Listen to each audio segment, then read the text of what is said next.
So, welcome back to Netflix Football. This is your host Neil, and the reason I'm a bit under the weather today is the anniversary of the disastrous Munich Air Crash, and it sets up a lot of emotions, a very mixed one. Whether to be that was a defining moment in the history of the club, as we all know of it, but there are mixed emotions, and Ole's men have got a point to prove. And to discuss about that in the pre-match, I've got a host of new entrants on tonight's show. So let us get them online right now. And as you can see, five people accompanying me, five for the first time. Debuting on our channel is Panda, Jyotirmoy Pan, all the way from Atlanta. So welcome to the show. And before I discuss about anything else, let me just actually play the tribute video that I made, and hopefully with some patience we can actually pay a tribute to the souls that departed us on this day. And let us just run through the emotions right there with the video.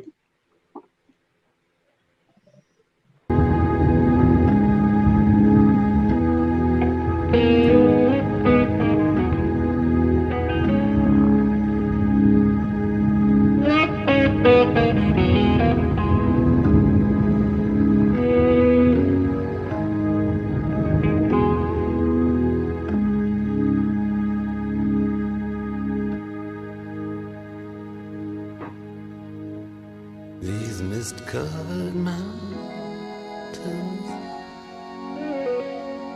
are a home now for me, but my home is the lowlands, and always will be.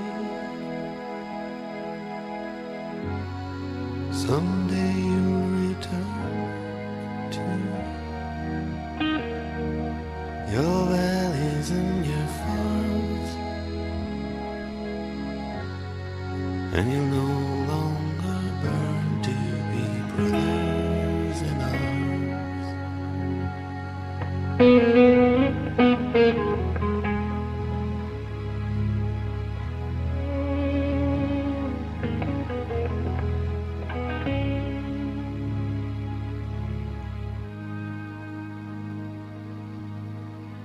Through these fields of destruction,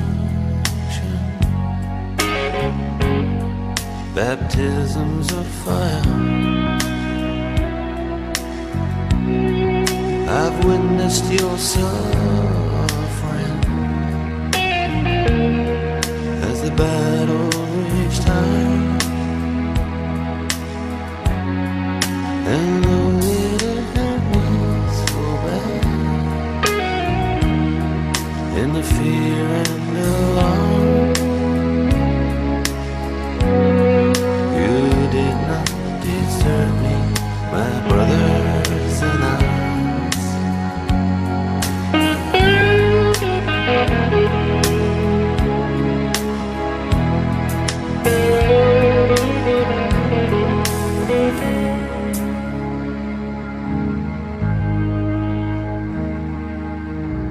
There's so many different worlds, so many different suns, and we have just one world, but we live in different worlds.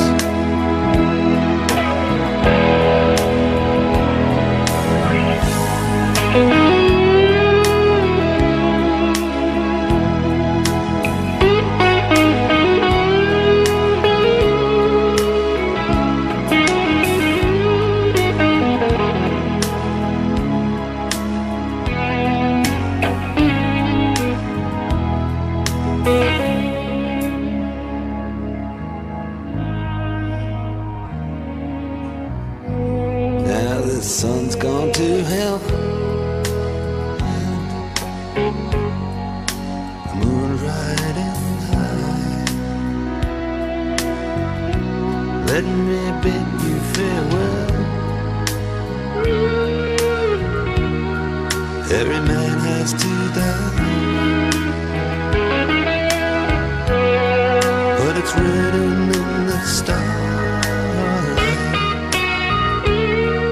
every line in your palm.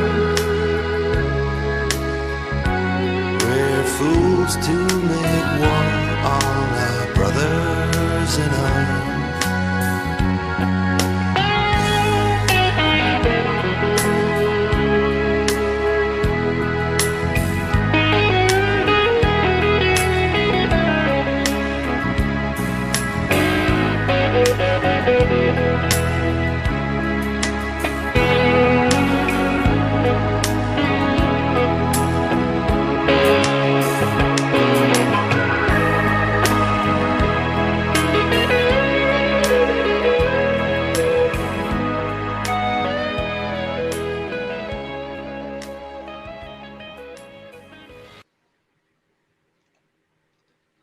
Sorry for the extremely bad video quality. I don't know what happened with the connection and all. So, Flowers of Manchester tribute to Manchester United in the Munich Air disaster. We'll put all of that behind for now because the lineups are out right now. So, I'll start with Jyotirmoy Panda. So, I'm bringing up the lineups in just a bit. One football has actually not failed me this time. So, this is the lineup that United has gone with. Cavani up top, replacing Martial. Rashford, Fernandes, Greenwood making the attack. Pogba, McTominay, an interesting selection. Luke Shaw, Wan-Bissaka, the Trent Alexander-Arnold, and the Robertson of our team right now. Maguire and the trusty Lindelof of Ole Gunnar Solskjaer and De Gea. While Everton line up with a 4-3-3, Olsen on goal, Mason Holgate, Luca Digne returns the fullback position. Godfrey and Keane defense, Andre Gomez, Tom Davis, Dokure plays, James, Calvert-Lewin and Richarlison completing that attack. So, Panda, how excited or how fearful of you are for Carlo Ancelotti's team that he has put up in today's match? Right. So you can clearly see Ole has gone for a full on attack, right? So generally we see a 4-2-3-1 kind of attack, or sometimes you have seen him lining up Fred and McTominay in front of the two center backs. This time he has chosen Pogba and trusted McTominay to be more of on a CDM kind of a role.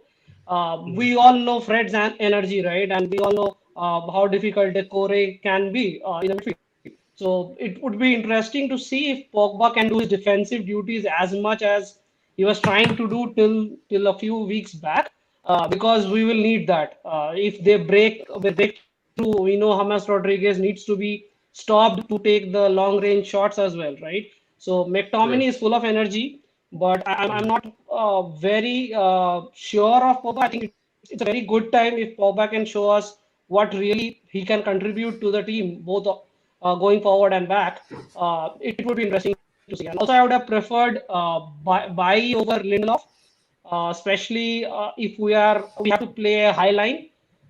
So it's giving me a mixed jitters, because if we are going all and all attack with not playing Fred, then we should have a Bailly instead of a Lindelof. That's my point of view. Yeah.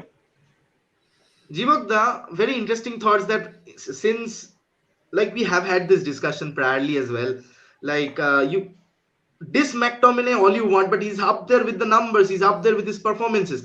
I know classically United, you don't win leagues with a McTominay kind of a player, but since Fred's rejuvenation this season, he has won a lot of balls, made a lot of pre-assists, as they say. So, Jivak, the selection of Pogba in that midfield where Everton like to press, tactically, how do you think, very shortly, because we'll go to the tactical section in that segment only, but do you think is this another gamble that Ole has taken, playing Pogba in that deep position? I think this comes in conjunction with the fact that we are playing Maguire and Lindelof, right? So on one hand, we are going to have to play deep, which means there is a bigger space in the midfield to cover. And two, we don't have the screen of McFred that usually keeps that position filled in. Bit surprising, but I mean, there have been situations where Ole has proven me wrong, and there have been situations where Ole has proven himself wrong. So I'm hoping for the previous one this time around. Let's hope that Ole proves Carlo Ancelotti wrong. That's the point. That's what matters at this moment. One more point I wanted to make is I'm also afraid of Lindelof trying to block Calvert-Lewin, right? So we know Calvert-Lewin's capability with his head, right? High defense is area. Maguire is not taking control of the defense. It is not clearing each and every ball. We know Bay puts his body in the line. Bay puts his head, leg, everything on the line. Lindelof doesn't do that. And we don't have Calvert-Lewin, the pace to match them, to be honest, their right, attack. right, right. So a little observe. We have to be observant on how Lindelof treats Calvert-Lewin. They go one-on-one. Difficult question because difficult task for Lindelof actually, because the height difference is not there. He's not the one who'll get you robust challenges and get those link up plays off. But we'll go to the tactical parts later. I have a segment for that. On the coming to you, we initially had planned to discuss the memorial of the Busby Babes, passing away of the Busby Babes, Flowers of Manchester. So like I would like you to say a few words on this historic event, because this is the third time there's a match day on this event. We saw the pre-match where Solskjaer was putting in the memoirs in front of the statues of the beloved and the lost. So my voice is cracking right now out of emotion. So on the just sum up the whole event in this day for us, this special historic day for us. Historic, obviously, tragic, and very emotional. Everyone in Manchester and all Manchester United followers and supporters around the world. The day we lost eight great players and many other reporters who were in that flight that day. Uh, so this every year, this time, every one of us United supporters or fans, we become very emotional. And as you said, this is the third time we are playing on this day, 6th February. Uh, we lost Manchester Derby against City, where we were wearing that the kit Classic that. kid on the 50th anniversary. Uh, but then coming to the point of this particular match day, United are, in a position to challenge for the title. They know that we cannot really mess up anything at the moment, because with the way City are going, uh, they need to be stopped. And we what we can do is just keep on in their tails. And I believe Solskjaer will have said this. Yes, the emotion is there, but you need to also focus on the job at hand. So I think United will go there with a will go into this match with a fixed mindset that they need 3 points out of this to stay in touch with City and not let them run away with the title. So quite a lot of emotions as we speak. So, but we'll cover that up with the performance, as Ole said in his pre-match presser that this would be an important fixture. This all the fixtures right now from here on are important. So, Shan, I'm coming to you on this. We were talking about how Maguire has actually improved since that 6-1 defeat, and you said that you actually had some points that people, when they say that Maguire is a bullshit defender, but honestly, very honestly, Maguire has been arguably one of stats speak that arguably one of the best defenders in the league, and we may be shipping in goals, although defensive is a collective unit, but Maguire takes the scapegoat because of his price tag, obviously. So, Shayan, your thoughts on the whole Harry Maguire situation with respect to the United fans and with respect to the general conundrum associated with him, all because of his price tag? Go on. Well, well, Harry Maguire has had a lot of critics. Like he didn't make it up and didn't act like a actual captain for Manchester United. We say that Bruno Fernandes making those, like making those calls, covered that area, making those passes. Lately, Harry Maguire is really acting like a captain. We see that he covered a lot of distance. He takes the ball and he just really acts like a captain, acts like a leader. He covers a lot of distance from the back, takes the ball.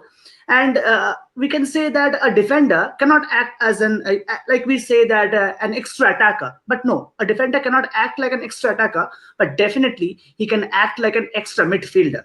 Like, that's not technically correct, but he takes the ball and covers a lot of distance and he directs those areas. And it's actually helpful for a midfielder like Bruno Fernandes.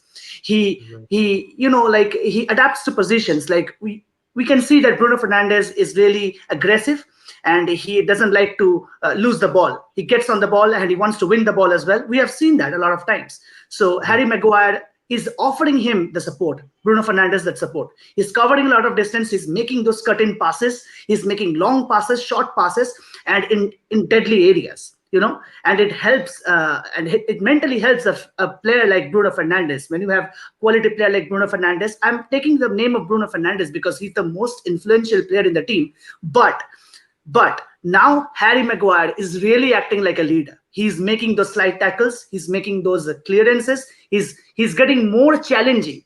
He's bringing more challenges to the opponents. And from the attacking point of view, the most impressive thing is that he's covering a great amount of distance from back to the front, and he's making those passes. And it helps player like Marcus Rashford, Edinson Cavani, Mason Greenwood, whoever you say, they are getting those confidence that yes, our leader is running up with the ball and making those passes. He wants us to play football in the opponent's half. You don't get anything when you play football in your own half. It's more daring when you play football in the opponent's half, and your leader is offering you that confidence. So it gives an edge over the opponent. So it's great the way the Man United has formed up lately. It's been terrific, and it helps attackers and midfielders like Bruno Fernandes, Marcus Rashford. And I think it will be a great game to watch with Carlo Ancelotti as one of the greatest managers of all time. So it will be a great game to watch for me. Absolutely. The line-breaking passes that you mentioned, like Maguire has been expert of those since his England days, since his Leicester days. And as you said, it's a tricky situation when you press opponents on the half. Teams like Manchester United, in their full counter-attack force, will chop you through right off on there. That was evident on the Liverpool game that we won 3-2. Yeah. So going to Panda on this, on the same context, United had a 9-0 win against Southampton earlier this week, like a catastrophe of errors for Hasenhutl's men. But similarly, the 3-2 win after that, morale booster of a win, similarly to this one where we are top of the scoring pile, 45 goals in the Premier League, no one near us. But too much overconfidence at one time, too much of complacency. Do you think, Panda, it would be because you never know the mentality of what players bring onto the Man United have been inconsistent in the same match.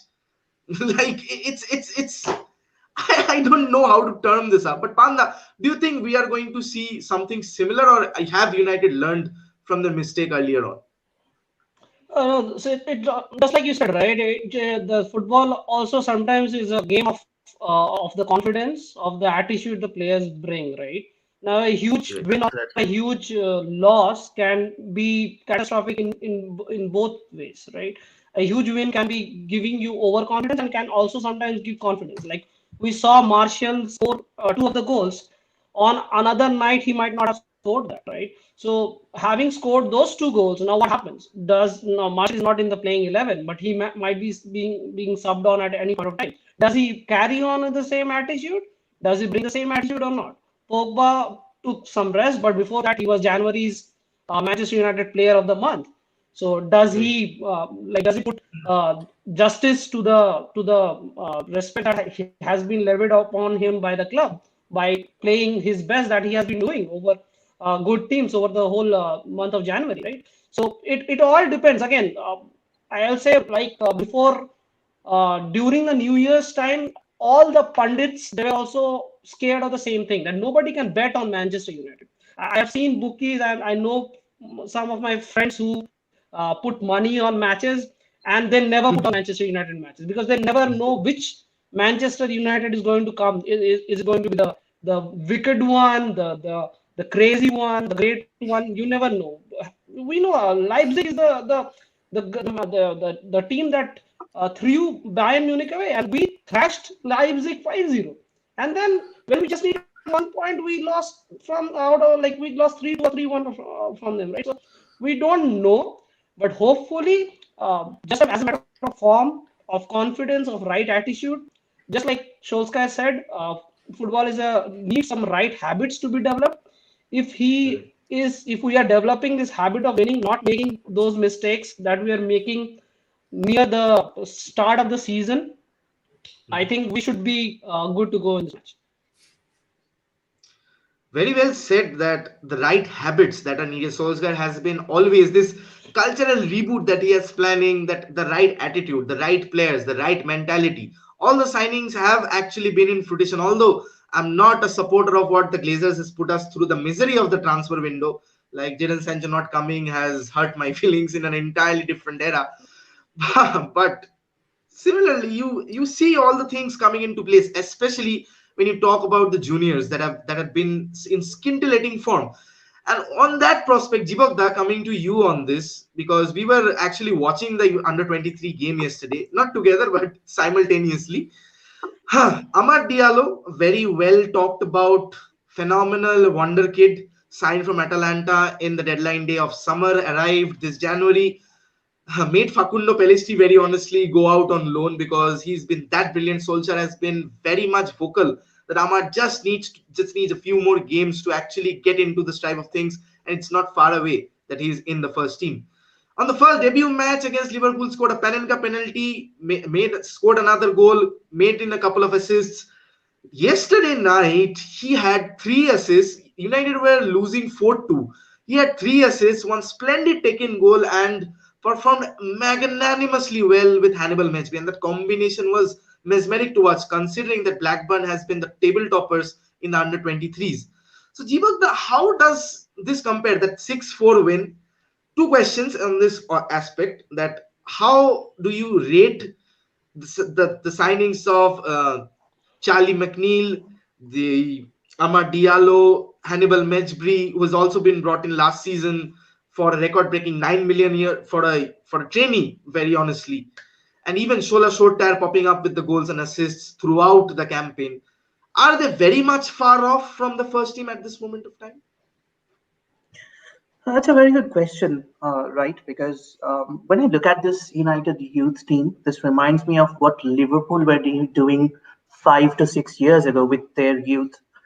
And they had different players like Trent, for example, in different positions. But essentially, they were building a phenomenal foundation, which they would then convey into the first team.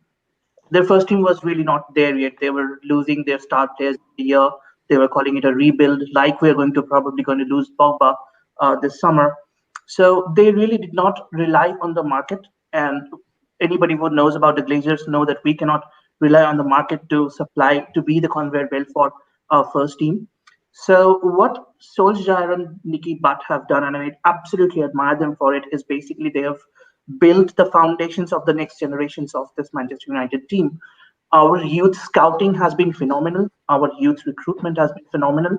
We have got people, the 4 or 5 that you mentioned, that came through. We also need to mention Joe Hugill. We also need to mention Alvaro Fernandez. So there is a whole bunch of players who are playing very well for the age level teams. Some of them, like Diallo. Diallo is anyway a pretty expensive recruit, right? So probably shouldn't be in the same category as the others, but knocking very at the door of the first team. If you look at players like Hannibal, for example. So very exciting times ahead. It's only a matter of time that some of these players break into the first team. We did speak about Diallo. We didn't speak about Shotar. He absolutely took the game to Blackburn last night. Fun fact, we did not have a centre back playing that game. So it was a makeshift defense. We struggled to cope with it. We went 4 goals down. And the fight back that then ensued was incredible.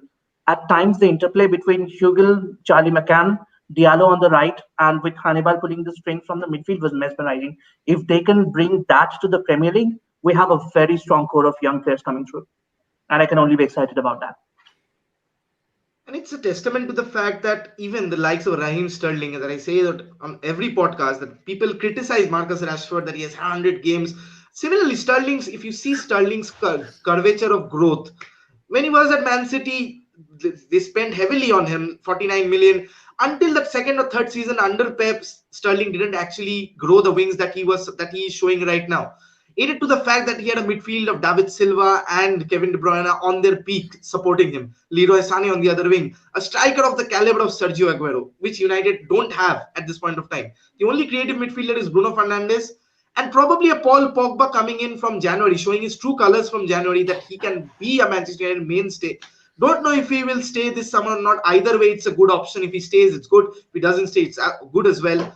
But these are exciting times to look forward to. I even made a video of that United going to dominate after the next 5 years. You can check that out in the video section. I even posted it in my timeline. But that's That's the future. That's the blood, the youth, the courage, the success that United have all been known for. So so before going forward to the next segment, the tactical analysis segment, I would just like to thank you all for having me. For bringing up 500 subscribers within a span of 2 months means a lot to me. So let's hope we can get to 1K in equally double quick time. And I know you guys will help me on that. So if you're new to the channel, do subscribe, do hit that subscribe button. And let's hope that this local guy who started this football dream on his passion grows consistently. So tactical analysis, and none better than Oyonda. So Oyonda, I'm bringing up a slide over here. This is actually how Everton rendition in their gameplay. As you can see, one playmaker, he's playing today. Davies is playing today. Sigurdsson, your Richarlison's, sorry, it's over here, and your Dominic Calvert-Lewin. What they do is they leave their midfield very blank, which was evident in the reverse fixture that United had.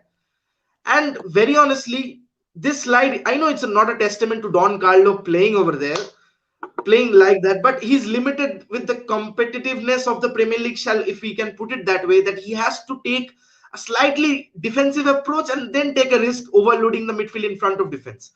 Now, what scares me is if you have the numbers over here, and Pogba, especially Pogba, is over here, the way the area they target, because Pogba is defensively not up to the mark like Scott McTominay or a Fred or a McFred. So once their number 10 or their playmaker goes loose, you have Lindelof harrying, Calvert-Lewin making that run. They switch to a 4-4-2. Richarlison making that run. Out of nowhere, you're outnumbered. So do you think, or do you feel that United playing Paul Pogba is a reassurance that the faith that Solskjaer has on him, that he has improved? He's shown his qualities offensively. Defensively, do you think they can cope with the rigid Everton side who are in form right now? Oh, and you're on mute. You're on mute. Yes, as JP said, that it is concerning for us to see Paul Pogba alongside McTominay. Yes, McTominay will be lying in front of those four defenders. Pogba, as you said, he will probably be marshalling that particular area you mentioned. Now, the thing with Pogba is that how he plays depends on his mood that day. Like, for example, he was in a great mood. He was playing brilliant football in the first half. It's a shame that we lost that match. But again, Pogba is that moody player. Yes, he has been fantastic for us this January, but more offensively than defensively.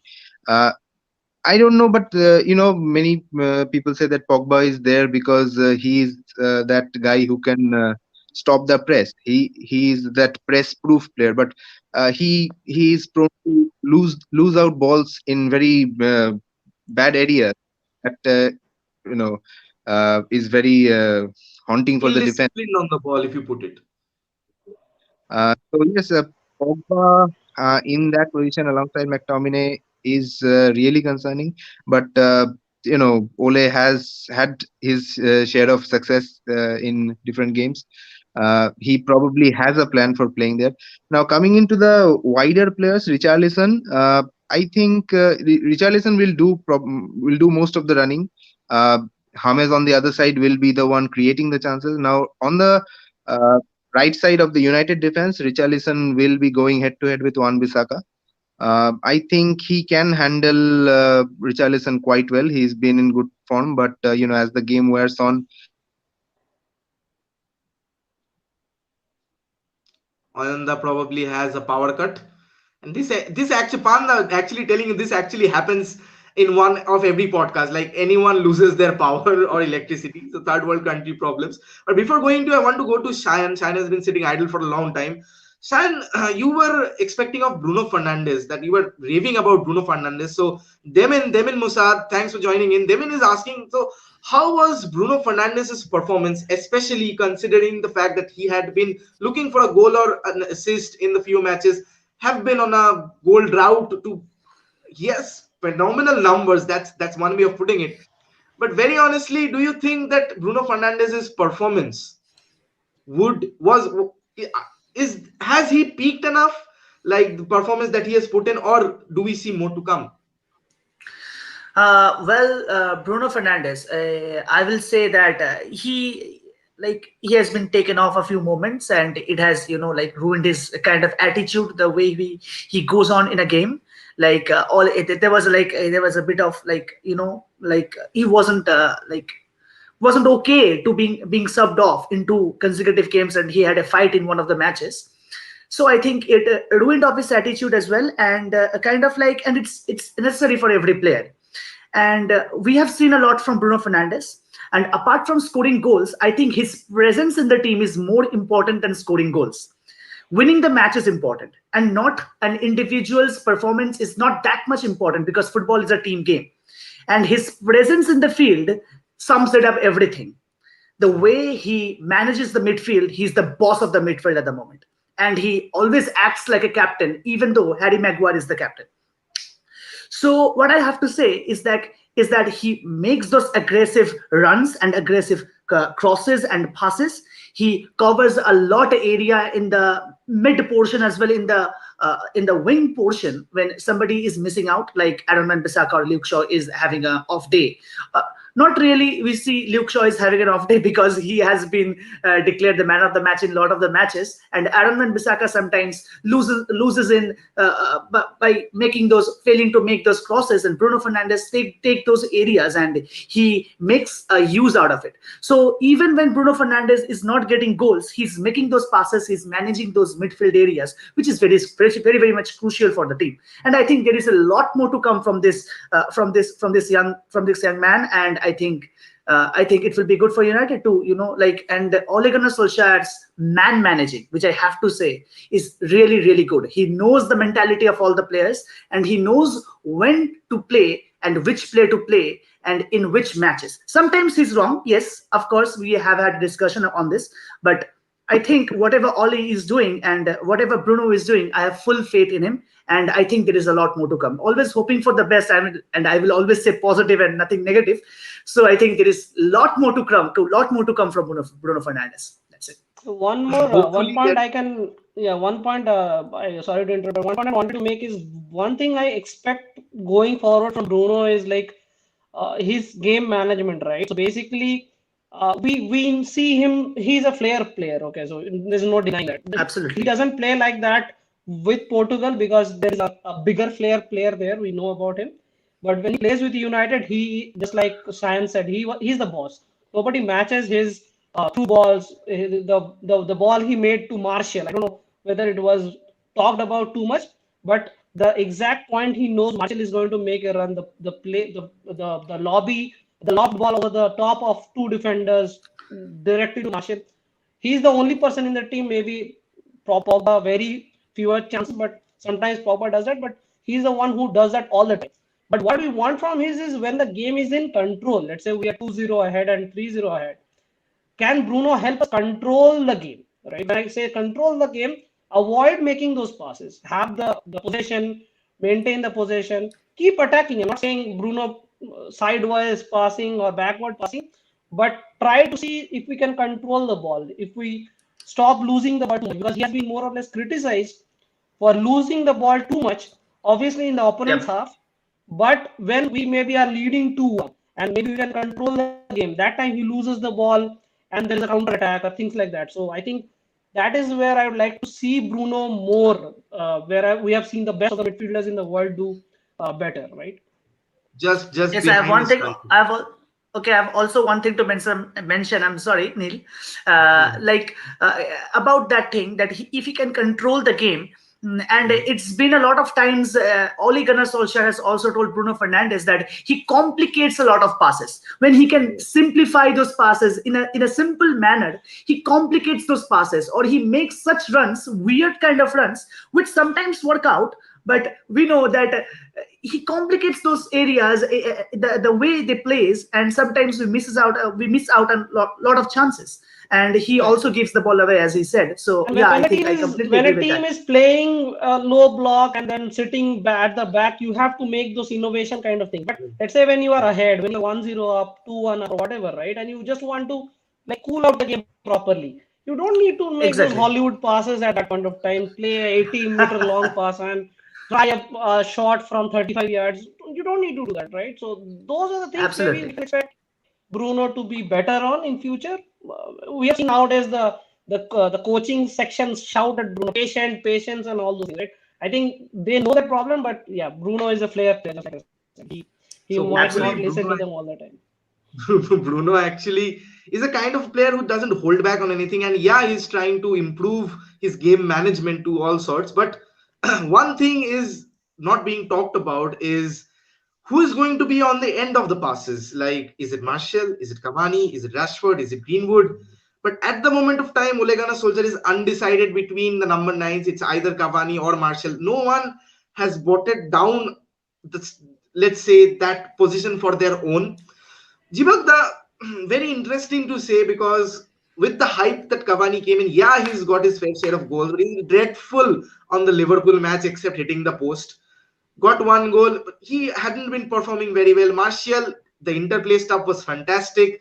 He had a back volleyed clear blocked off the goal line by Nick Pope or hit the face of a Burnley defender. I don't remember clearly. But he has scored two fantastic goals against Southampton. Sincerely, very honestly speaking, Jibagda, do you think that United should actually look for a number nine and in replace both Martial and Cavani, considering Cavani is the wrong side of his 30s? I know he's a good utility player, and Martial, even I was a Martial fan, but I have reservations about him. Do you think it's high time we go for one of the elites and break the bank instead of a Jadon Sancho, because we have Amad Diallo coming through, for an Erling Haaland? If we can get in Erling Haaland, I don't think there is any two ways about it, right? We should go and get him. That's the end of the story. But we probably will not get him, and that's where we need to plan to somehow manage the situation. I think Cavani came in off on the back of a season where he didn't get a lot of game time with PSG, right? And rightly so, because he's at a point in his career where his physical abilities are dropping. His his game reading and his intelligence is at the peak of it as it grows, as you become more and more experienced. So he's supposed to be a very intelligent player, and his movements show that he can pick the right spaces, he can pull the right defender to create spaces for his teammates. But physically and technically, he's started to go down, and he's not going to be our first choice striker next season, no matter what. Even if we don't bring in somebody else, we will have to rotate between Martial and just hope to God that Martial comes good. So from that perspective, so Cavani is definitely not a solution. Martial last season looked like he might be our solution, but this season he has a bunch of things going in his private life. He has not had the head in his game, so to say. So hopefully, with the couple of goals that he scored against Southampton, those are kind of goals and the kind of matches that give you a shot in the arm, so to say, and suddenly reset you to a point where you start hitting the balls with the right parts of your boot so that they start going in, so on and so forth. So desperately hoping that happens for Martial.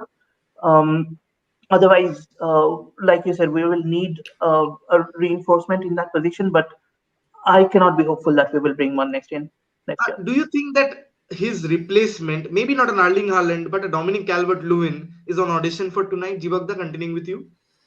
We can talk about that, right? I mean, there are a bunch of strikers that probably qualify with the kind of football that we are playing. Calvert-Lewin is pacey. He can pick his runs. He will probably gel in very well with the kind of football that Ole is trying to institutionalize in this team and the culture that this team has. So yes, he I think has been talked about earlier as well as a potential solution to our goal scoring problems.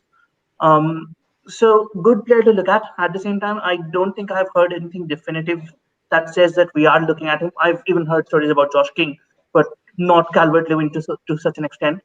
So let's see. I think Ole has his own ideas about the players that he wants to bring in, and sometimes that surprises us. But if he does get the players that he wants, I think we have seen him do wonders with those players. So let's hope that he gets one more of his transfers spot on, whoever that person is. Right. But So, Samrat, do you so think you are overreacting thinking about strikers when we have scored the highest number of goals in this league?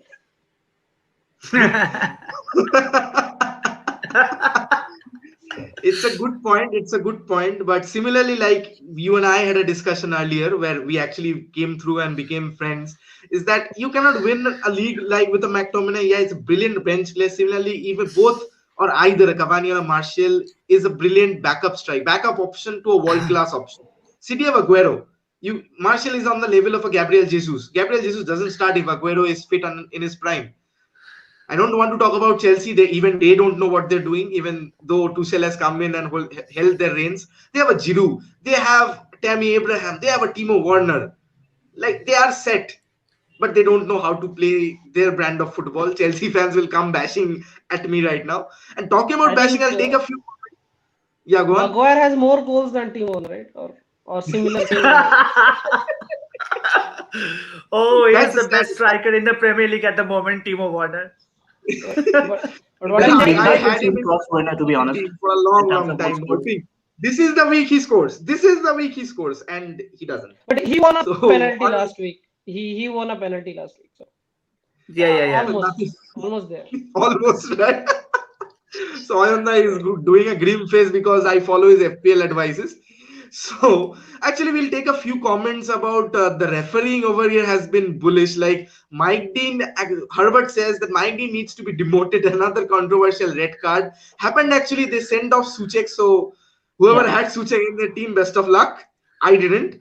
So even Neil says that that's never a red card. Even Mitrovic kept saying to Mike Dean, what's wrong with the referee and the VAR? For heaven's sake, Souček was just trying to move his arm and accidentally caught Mitrovic. Even he acknowledged that he was clearly telling Mike Dean that's not Souček's fault. Similarly, we saw Martial telling the referee in the Southampton match that it was not a foul. Bednarek going on in the tunnel cam saying it was not a foul.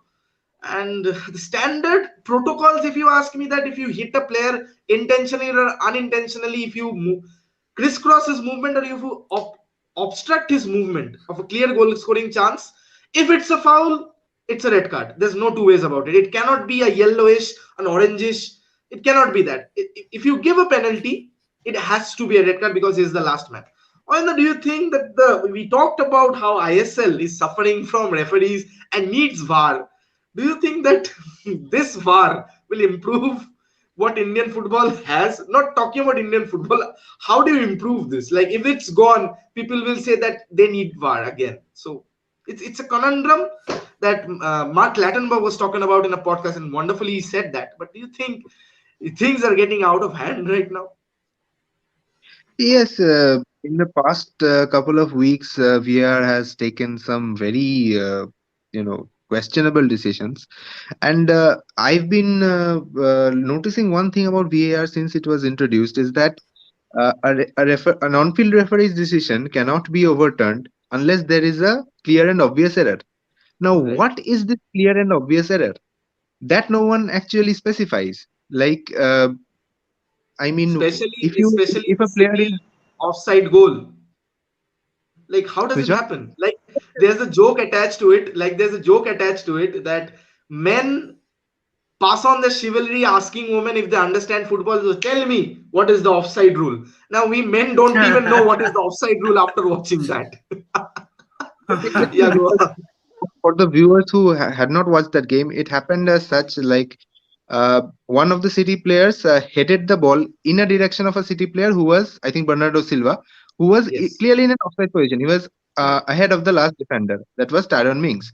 Now, Tyrone Mings received the ball on his chest and then tried to control it with his foot. Meanwhile, while doing that, Bernardo Silva came back from an offside position, tackled Tyrone Mings, took the ball and scored the goal. Now, as far as I know football, or as far as I know the rule book, this was a clear offside. Yes. But for some reason, the referee on field, he declared it as a goal. Even the Villa coach was fuming. I think he got a red or a yellow for it even. And in that instance, I think the referee didn't go for VAR, and I think there was a background check in the VAR, and they did not say anything. Like, why? Was the rule changed beforehand? Or, I didn't know what happened that day, and I think the VAR or the referees released a statement around saying that it was not actually a goal, it was an offside. So, this could be a very, very big goal for the title race. Manchester City got all 3 points on that night. Yes, albeit scored another one after that, but that one changed the dynamic at 0-0. Um, so again, coming back to that position, that comment of mine, what actually is a clear and obvious error? Like, if a referee gives an on-field decision and VAR is looking at that screen and saying that okay, this is a foul, but since the referee on field is as the game goes on, he's taken a spontaneous decision. It's not really wrong. That's really wrong, and that wrong thing. It's a contradiction there. I mean, if it's wrong, it's wrong. Like in an offside, if you are even a 1 centimeter offside, you're offside. And in these Right. types of decisions, And clear and if you obvious. remember the decision that went right, Cavani got a penalty in Southampton last game. The ball goes to Greenwood. Greenwood scores, right? Referee stopped the play, assuming it's a penalty, right? VAR overturned that decision. My question is, if if it wasn't a penalty, game would have gone on, and then Absolutely. Woodward scores the thing, right? Similarly, if you Absolutely. remember another Greenwood would have instance scored. where, yeah, same thing, Cavani got fouled. I don't exactly remember the match where Luke Shaw actually had a Luke foul. Shaw got the yellow card. Yes. So the game, the referee did not spot that on. So it was not a clear and obvious error because the referee did not see it. Game goes on. Cavani receives a foul, which is where he's the from the last defender. So obvious kind of a red card foul. It starts getting checked for red card foul on Cavani. The end result is Luke Shaw gets a yellow card. And they Exactly. And That it was was the checked game that against if Aston Luke Villa. Shaw That was was the game against Aston Villa. yes, right, exactly. right. And Luke Shaw was being checked that if If it was a red card his for challenge him, was right, offensive for a red card or not. right. And Again, if you if the play remember, had stopped there and Luke Shaw had it was against Luke Shaw, Cavani could have got injured, Right. and there was the foul as well. So why And didn't then that player Cavani's foul was receive a not even card? considered. The problem is the play Absolutely, after Luke Shaw, even if somebody would have taken a hack shot and cut off Cavani's legs, referee would have said no that because that's something that happened after the yellow card incident, right? So that is not going to be considered. Even it's a red card, even somebody would have punched Cavani on the face, doesn't matter. So there exactly. are Absolutely. so Like many even gray areas that it's very hard to believe what's going on. absolutely even I was talking to Jibagda about this thing like last season where Villa and they had a clear goal cancelled off because the goal decision system on the referee's watch did not actually turn on, where we Yeah. could have seen right clearly in the after the broadcast. COVID lockdown against Because Sheffield United. apparently Yes, they had 8 cameras on the field and none of them actually captured the ball when it was over the line, if you believe it. like So, how do you Why explain VAR that? not check after that? Just because the referee's watch does not say so, and the VAR will not check that. How can this be? Like, right? So Jibagda, your again, we comments on can this? You've been awfully assume quiet. that this is still a developing thing, right? Only benefit of doubt is like people will learn, but the question is, are they learning, right? So are they repeating the mistakes? And I've seen people repeat the mistakes. So yeah, go ahead. Jibagda, your comments on all this? You've been awfully quiet. I think there are better implementations of VAR across the globe. The way, for example, it's done in Germany. For example, the way it is done in even the Champions League. We don't have these many controversies, right? And that's not just to talk about VAR. I believe the quality of refereeing itself is comparatively better all of a sudden because this has not been an issue with the Premier League in the past. If we talk about last 10, 15 years, maybe leaving aside the last 3 years, so clearly, the Premier League is struggling with the implementation of technology, be it GLT, be it VAR, be it anything else that comes into the picture. Yeah, I think what we just said, right, about this being a half-baked implementation of the technology, and the important thing is that the FA learns and like applies the learnings into the next set of matches without waiting for, I don't know, half a season or the end of the season to come through. We talk about the word agile in a lot of corporate context these days, right? I think in this specific scenario, the FA needs to be agile in terms of what they learn and how they Right. change the. And I think at the same time, we need to be careful about what we are changing and how frequently we are changing, because I think at this point of time, even some referees don't have a clear idea of what is an offside, of what is a handball, and what the hell is going on. So Right. I don't know where the gap is, but the overall system looks pretty broken and fractured to me. Makes sense. Clearly the miles needed and like a lot of It training is. sessions are needed. Okay, so going on to the final segment of this show, the prediction segment. So starting off with JP, your predictions for tonight's match? I think it will again go back to I favor United on this one, but just because we have Lindelof, I think he will leak one goal, so it should be a 2-1. Jivagda, your predictions? It looks like it has a draw written all over it, but we are the team in comparatively better form, so we'll probably nick it. But I wouldn't be surprised at all if it's a draw.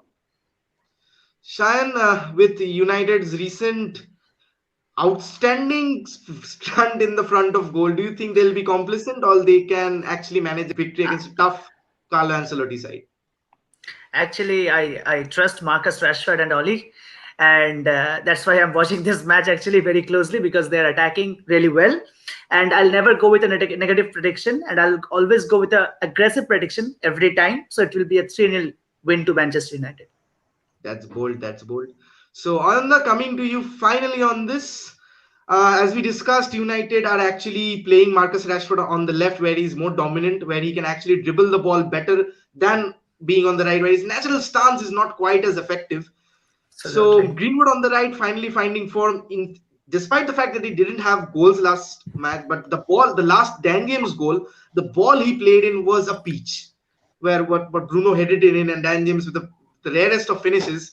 Do you think United have a good victory written all over this, or again, do you think there would be a struggle? Now, I really wouldn't want to look much into that 9-0 victory, because the red card at the beginning of the game changed the dynamic. But yes, attacking well, they've got a big win at home. I think this was needed very much. And in this game, historically, Bruno Fernandes gets goals. He has, I think, 3 goals, 1 assist, 2 games he faced Everton. So banking on these numbers, I will predict a 3-1 victory for United.